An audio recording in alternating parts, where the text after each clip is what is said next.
qaar ka mid ah xildhibaanada golaha deegaanka degmada Burco xogayaha fulinta dawladda hoose iyo maayirka degmada Burco Ustaad Maxamed Muraad ayaa si wada jir ah xadhiga uga jaray wadooyin cusub oo laga hirgeliyay bartamaha suuqa magaalada Burco iyo sareebad cusub oo laga dhisay goobtii laga raray xiradhiigtii hore ee magaalada Burco. ugu horeen goobtan oo xadhiga lagaga jaray wadooyinkan casriga ah waxaa ka hadlay qaar ka mid ah xildhibaanada golaha deegaanka degmada Burco xogayaha fulinta dawladda hoose iyo maayirka degmada Burco. waxaanu doonaynaa inaanu soo kormeerno xalay ka jirno wadooyin cusub iyo xiradhiigtii cusbayd iyo wadooyin casri oo aanu kala xidhno magaalada oo ku cusub Soomaaliland inaanu inta maartay aynu tagno waxaan doonaynaa inaanu dadweynaha la hadalno warbaahintu idinka ka marxaatiya intii aanu joognay muddaxileedkii aanu joognay golaha deegaanka waxaanu samaynay ilaa 30 kilomitir ilaa 19 wado waa intii anagu aanu nimi maaha intii aan ugu nimi golayaashii lagu reesameeyeen santarka Burco suuqa ku yaala ee gacanta lagu hayo waa aragtaan waa wado cusub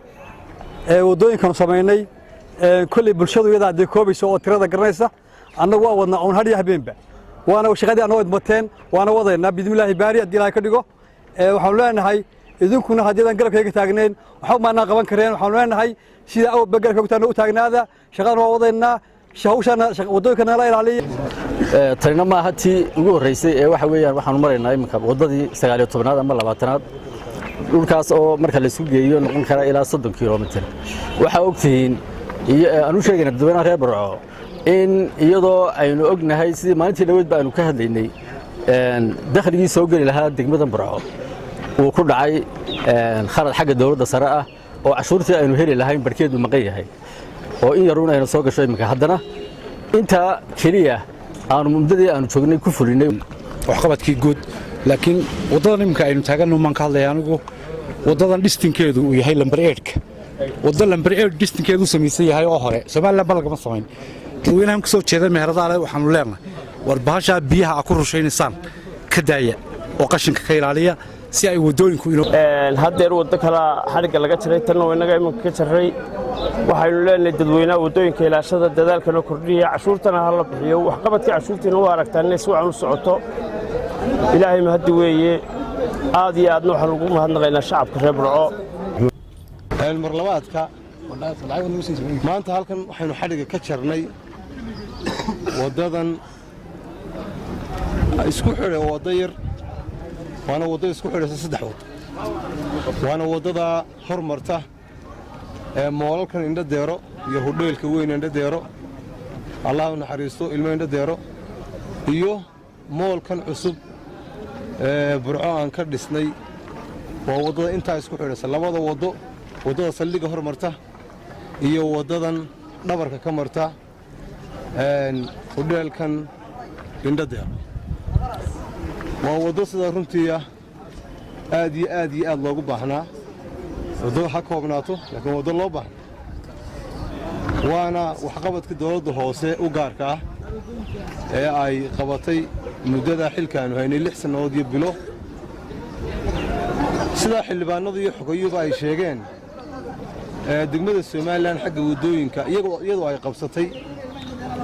ugu fara badan ayaan ugu dambeyn waxay si rasmi ah xadhiga uga jareen sareebadan cusub oo laga dhisay xiradhiigtii hore xogayaha fulinta dawladda hoose iyo qaar ka mid ah xildhibaanada golaha deegaanka degmada Burco. Wallaahi wa barakaatu goobtan aynu joognaa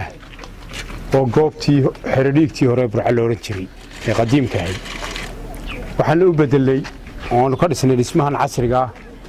ee sareebada sida xildhibaanku sheegay aadan waqaf barxuunka miirkii hore Burco ayaan ugu magac daray goob wanaagsan way ku taalaan waxa uu nasiib yeeshay oo goob sareebada tan ugu talagalay dadka degan suuqa tawali la yiraahdo bacadka iyo wixii ku dhow dadkaas waxay wada imanayaan bartan hadii Ilaahay raali ka noqdo iclaanna waanu ka bixinaynaa muddo 10 casho gudaheed in ay dadkaasi ku soo guuraan oo ay ku yimaadaan ayaanu doonaynaa hadii Ilaahay raali ka dhigo